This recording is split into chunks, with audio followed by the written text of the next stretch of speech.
Good afternoon. Thanks for coming. I think we're each going to spend about 5 minutes talking about different aspects of this earthquake, and then we'll probably have questions at the end. So the way we're going to speak, I will speak a lot about the science that we know to this point and about some of the implications of the science on the government and society. And then Ake will say something about some of the larger scientific questions that this earthquake brings up and some of the interesting things about the earthquake. And then Brenda will talk about some of the landslide dams, which has emerged as a large problem for the government in the recovery effort. So this is a slide just showing ground motion recorded at stations in central New Zealand. So we had the origin of the earthquake at this yellow star, and then as the earthquake really ruptured on different fault planes all in this area, and it ruptured in a propagation direction to the north. So one very fortunate aspect of this earthquake is that most of this coastline is very rugged and it doesn't have a high population density. So that was very good for us because this was a very large and strong shallow earthquake, and the amount of loss of life was relatively small for how large it was. But then you can see in the red bars and the blue bars the ground motions in the horizontal and vertical directions. And this is scaled to 1 g of acceleration, so 1 times the acceleration due to gravity. And that's very severe shaking, actually. So anytime you see a bar that long, you can expect severe shaking that might do damage to built structures. On the left is a shake map. So this is something that we construct based on the data I showed you in the previous slide, based also on felt reports or the way people feel ground shaking and tell us how they felt ground shaking, and also based on things we know about the ground, how the ground responds to the earthquake waves. So you can quickly look at a map like this and you can say anything that's in one of these hotter colors in the reds or the brown looking colors is severe shaking, and anything in the yellow even. So if you were in any of this region, which is quite large, this is about 200 kilometers there, it would have been shaking that could have potentially have damaged a lot of buildings and infrastructure, that sort of thing. On the right-hand side, so I should have prefaced this by saying GNS Science is like the USGS in the US. So we're the government-funded agency that's responsible for looking at these natural hazards. And one component of GNS is GeoNet. So this is our monitoring network. GeoNet collects felt reports. So anytime someone feels an earthquake, and we have a lot of earthquakes in New Zealand, then they can log onto a website and they can tell us how they felt, how severe they felt the shaking. So this is a compilation of that data showing different levels of severity. So again, the hotter colors are stronger shaking, and the cooler colors are less strong shaking. But one thing you should notice, it was essentially felt in the whole country. So our country is actually quite large, and this earthquake was felt by people almost everywhere. One of the first things we try to do after a big earthquake like this is determine the geometry of the fault planes that were involved. So we want to understand as much as we can, as quickly as we can about the earthquake. And a great new way to do that, and I say new, over the past couple of decades, we've had satellite observations and also geodetic observations, or observations of how the ground is actually moving. And through, they provide us with these beautiful pictures, which are just essentially showing you the offset of the ground. So it's a differential image. So you look at an image at one period of time before the earthquake, and then an image at one period of time after the earthquake, and you look at the difference, and you can say how much the ground moved. And by doing this, then we can actually model places where we think the ground has broken, so that the fault traces of the earthquakes. And that's what's done in this slide. So in the middle slide is probably the one you want to pay attention to. And each of these black lines is actually a fault trace that's been put into this model to somehow fit these data. So we try to solve for the best displacement on the ground surface and within the ground that matches these mostly satellite observations. And I think the salient point from this is an incredibly complex shallow earthquake sequence. So there are many, many faults that you see marked in black here. A lot of them actually have surface displacement. So geologists have gone to the ground, looked at these faults, and they can see places with larger than 10 meters of horizontal movement on the ground surface, along with some vertical movement as well. This is a result of looking at the recorded time series. So the ground shaking on the ground, we have quite an extensive seismic network, and you can do some mathematical manipulation of those recorded seismic signals, and you can back project or reverse time on the seismic signals and make them concentrate onto a point in the Earth. So what this is actually doing is telling you where in the Earth at any given time step was radiating energy. So the previous slide I showed you was a static image. It just showed you where the ground failed. This is actually showing you how it failed through time. So this is a plot of the maximum point on the surface, projected to the surface, the maximum point of energy radiation through the first 120 seconds of the rupture. So this was a very long rupture that started at time 0 down here and then worked its way up about time 20 to 30, and then the maximum energy jumped over from this fault here to this fault here, and then there's some complexity here, and then you get to about 50 seconds or something and you see some offshore movement. And then there's actually a gap. There's a gap, say, between about 50 seconds and maybe about 70 seconds. So about a 20-second gap. And then this next fault begins to rupture. So this, in a lot of ways, you could think of this as an amalgamation of a few different earthquakes rather than one earthquake in and of itself.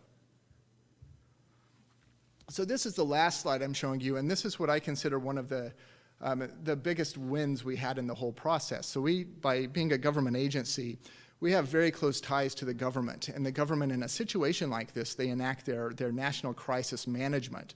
And as part of that, we're scientific advisors to the government, and we tell the government what we think is going to happen, what we think has happened, and we try to help them with their decisions about recovery and dealing with the earthquake.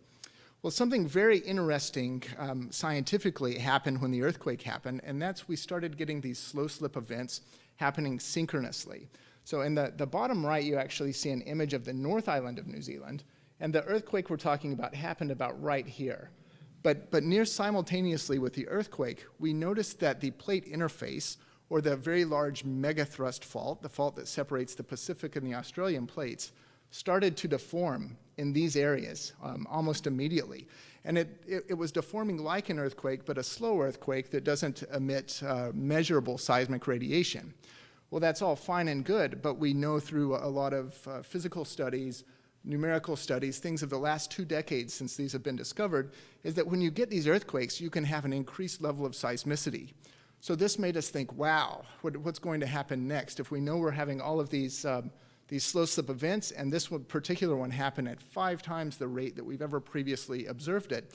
So we started to be very concerned about this region in the lower North Island of New Zealand, which is where the capital city, Wellington, is. So on the plate on the left is just a blow-up of the North Island, and there's a split between this red portion and the blue portion. The red portion is essentially what we believe could be the source area of a large earthquake, and we believe that based on looking at data and understanding where stresses are building up.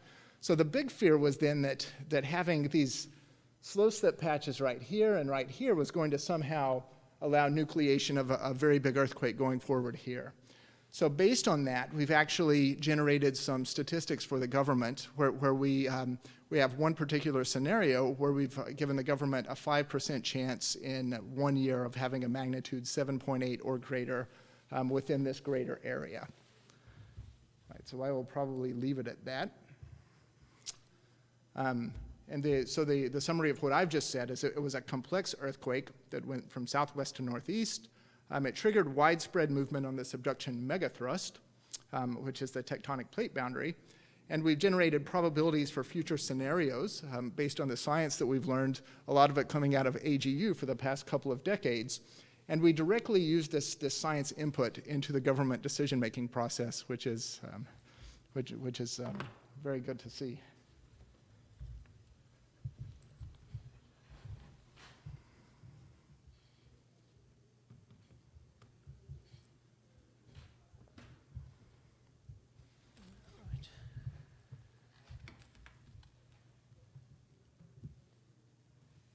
Try and be quite quick. So I think I'm here sort of as an international voice, as someone else who's been thinking a bit about this earthquake, but with the the privilege of looking at it from a bit more of a distance, and while these guys have been generating a lot of new data. So I just want to make it very clear up front that it's an amazing job that's been done by GeoNet and GNS in New Zealand in generating any of the data I'm showing here, and I'm just pointing out the sort of questions and insights that we've gained from an international perspective on this earthquake.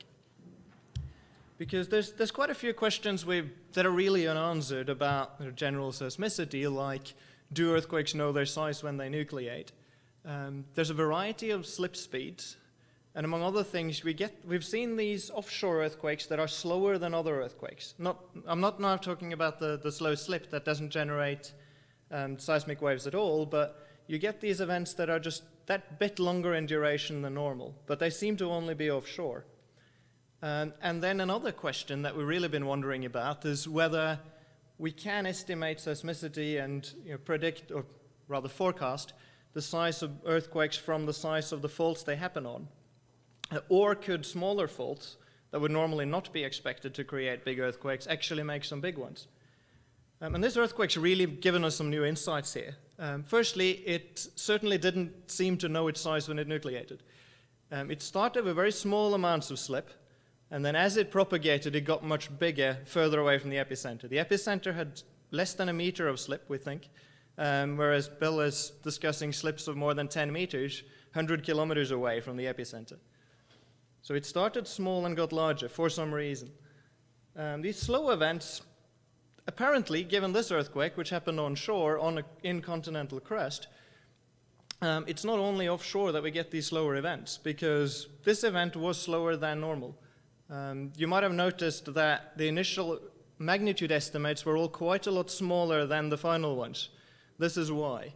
It lasted longer than a magnitude 7.8 normally would, for some reason. Something about the material properties made it last longer than you would expect for the magnitude. And finally, it certainly showed us that smaller faults, at least faults that are smaller on the surface, who knows what happens at depth, but at the surface, the faults that ruptured in this earthquake were quite small, and you wouldn't from them individually expect the 7.8 in this area. So let me summarize that with a figure. So what we've seen is an epicenter down here. The red lines here are the main plate boundary faults. So the epicenter was away from that, although that's the surface point above the epicenter, so the epicenter might have been on probably this fault marked with a 1, which is the surface rupture on the Humps fault zone, which was known about, but as you see, it's quite a short fault. The rupture then moved on to the Hunderley fault, which has also, again, what I've got on the map here, I should have said up front, is surface ruptures identified by GNS scientists. So it first had these two small faults that ruptured, then the rupture jumped on to the Hope fault, which is this major fault that has had large earthquakes in the past. But only a small amount of that ruptured at the surface, but there is a gap here which might well be this large Hope fault rupturing at depth.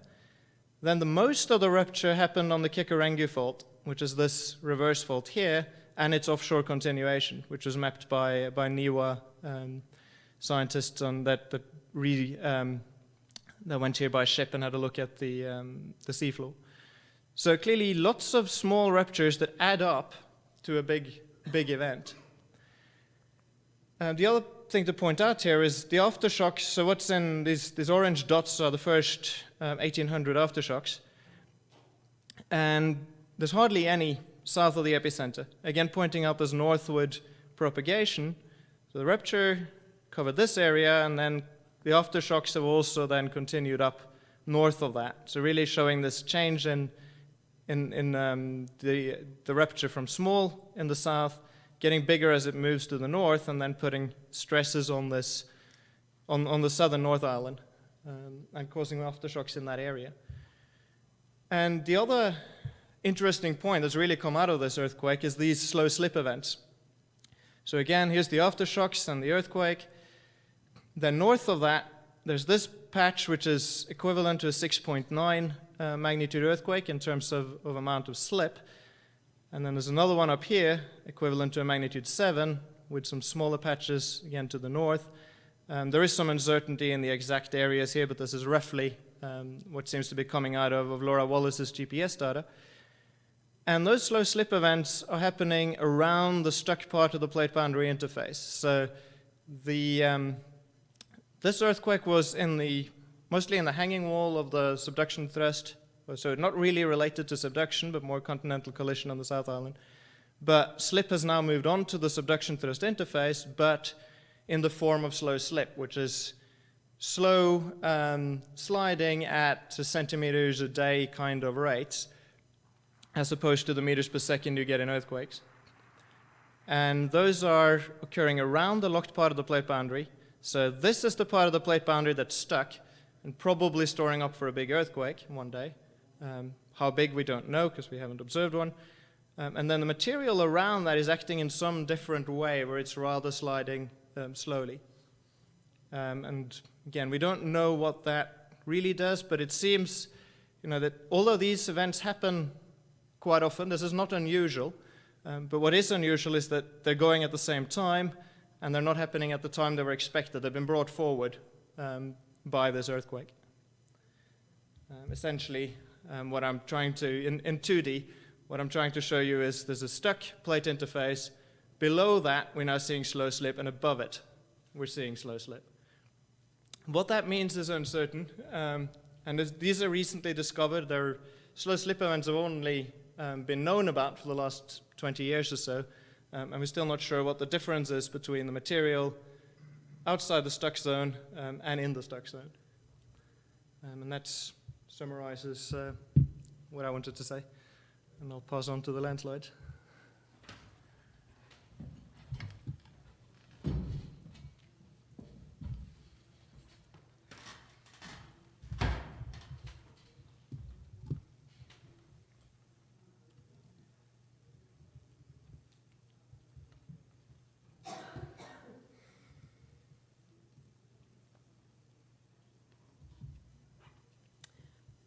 Hi there, my name is Brenda Rosser. I'm a geomorphologist from GNS Science in Wellington with Bill.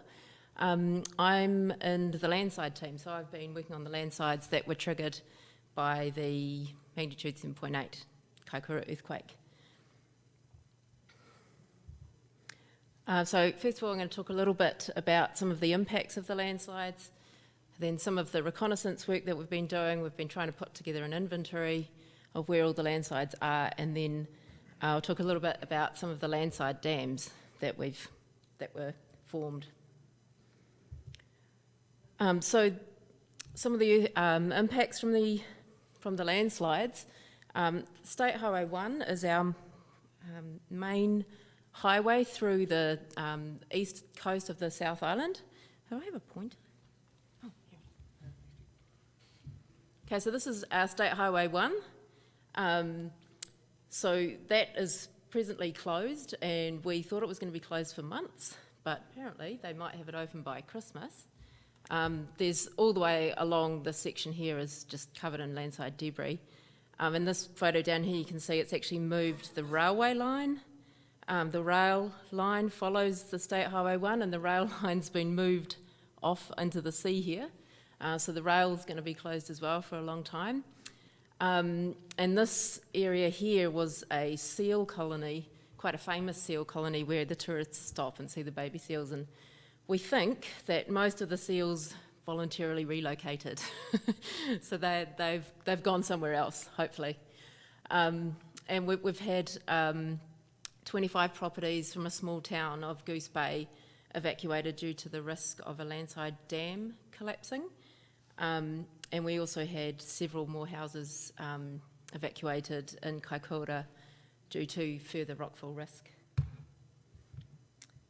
So this is the initial reconnaissance we've done. We got up in helicopters the day after the earthquake, and we've estimated that the area of severe landslide damage is about nearly 4,000 kilometres square. Total area of landsliding is about 10,000 kilometres squared, so that's the orange here. And we've identified about 150 landslide dams where the material from the landslide has gone into a river valley and dammed up the river, so there's now lakes swimming behind the dams. So far we found about 5 landslides that are above 1 million cubic metres of material that's been moved, so they're pretty big. This is just some examples of the landslides that were formed. This big one down the bottom here, initial estimates of about 17 million cubic metres, so really big. And the other guys might be able to tell you, but I think this is the Pipitea Fault trace that goes through the headscarf of the landslide. Just another couple of examples of landslides. So this is a big one on the Hāpuka River. Oh, sorry, this is the Conway. Dammed the river for a few days and then it burst through the dam. So you can see where the material's been vacated from up here and has slumped down into the river valley here, forming a dam. So at the moment, and the earthquake was about a month ago, so we're still sort of trying to get organised. We've been doing helicopter reconnaissance flights. We started off daily after the earthquake to get a handle on where those landslide dams are, but now we've gone down to a couple times a week. We've got satellite imagery on the way. We've got some that we got immediately. So we're trying to map that landslide distribution. We've got field teams in the field taking measurements, and we're about to get some high resolution aerial photography and LiDAR, so we can do LiDAR difference modelling. We've got some satellite imagery from Worldview 2. Initially we've only got the 2 metre resolution, so it's quite hard to see details, but we're hoping to get the Worldview 3 35 centimetre resolution, which would be much better for us to map out the areas of source areas and deposits.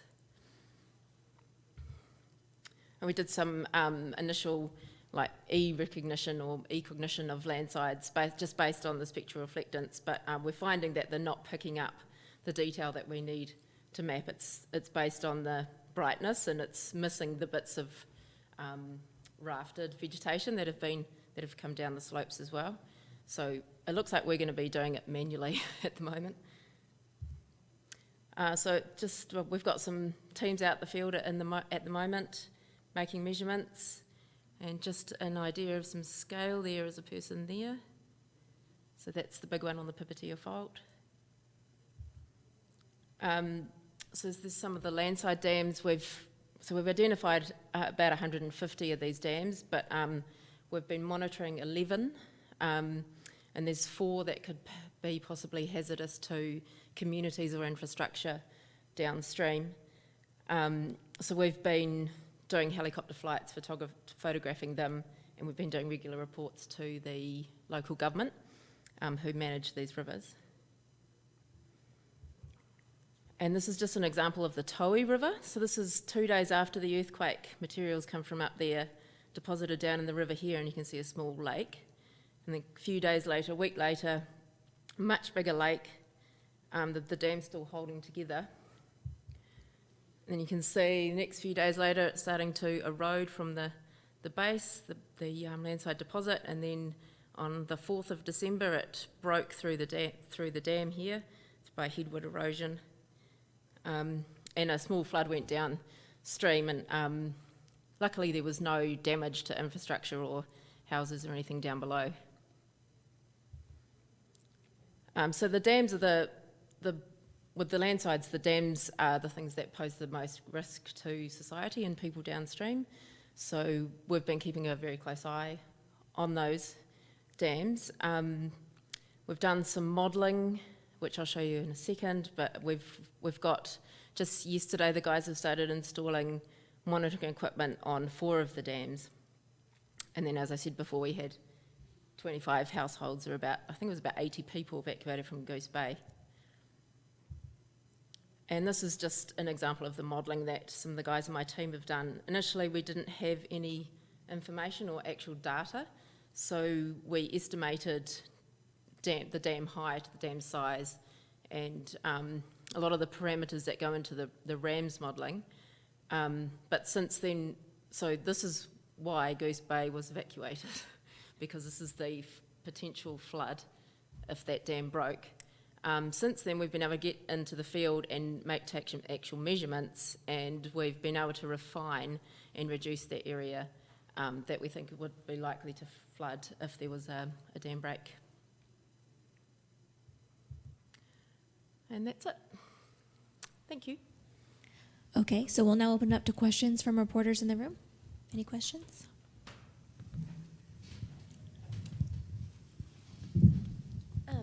So just to confirm, so you're saying that you think the earthquake has created a significant potential for a big earthquake under the capital of New Zealand, or the capital? I wasn't clear on that, but yeah.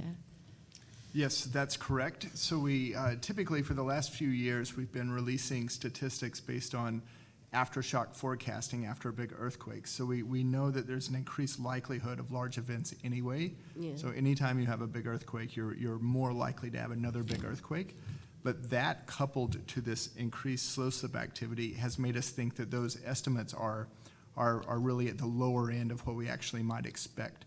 So based on the slow slip and the aftershock forecasting that we typically do, which is a very complex hybrid model that we know works in a lot of situations, we've increased the estimate of the likelihood of a bigger earthquake. And so can you repeat, it was 5% over what time frame?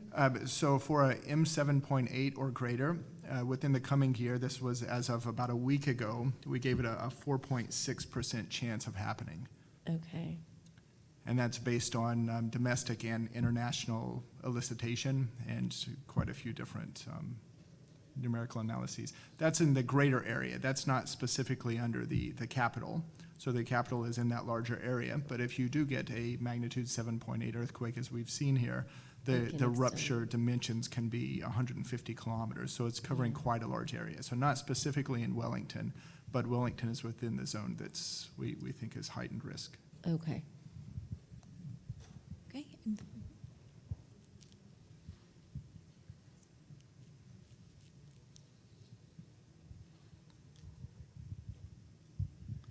I know slow slip has been seen in a lot of subduction zones. Has there been a scenario where you mentioned the slow slip, the stuck plate, then slow slip again? Is that something that has been seen before and monitored and learned from, and where, if so, where has it been followed?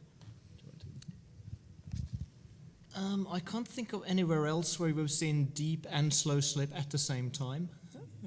As far as I know, this is the first time that happens. So we don't really know what that's going to do. Yeah, geometrically, this is more complex than we've ever seen, and certainly being triggered, it's cause for concern. But you have seen in situations like, for example, Tohoku Oki, the great earthquake of 2011, there was seismicity that was interpreted as slow slip migration that moved into the origin area of the great earthquake. Any other questions from reporters in the room? Do we have a question on the chat? No? Okay, I think that's it. This will conclude our press conference, and we'll resume again at 4 p.m.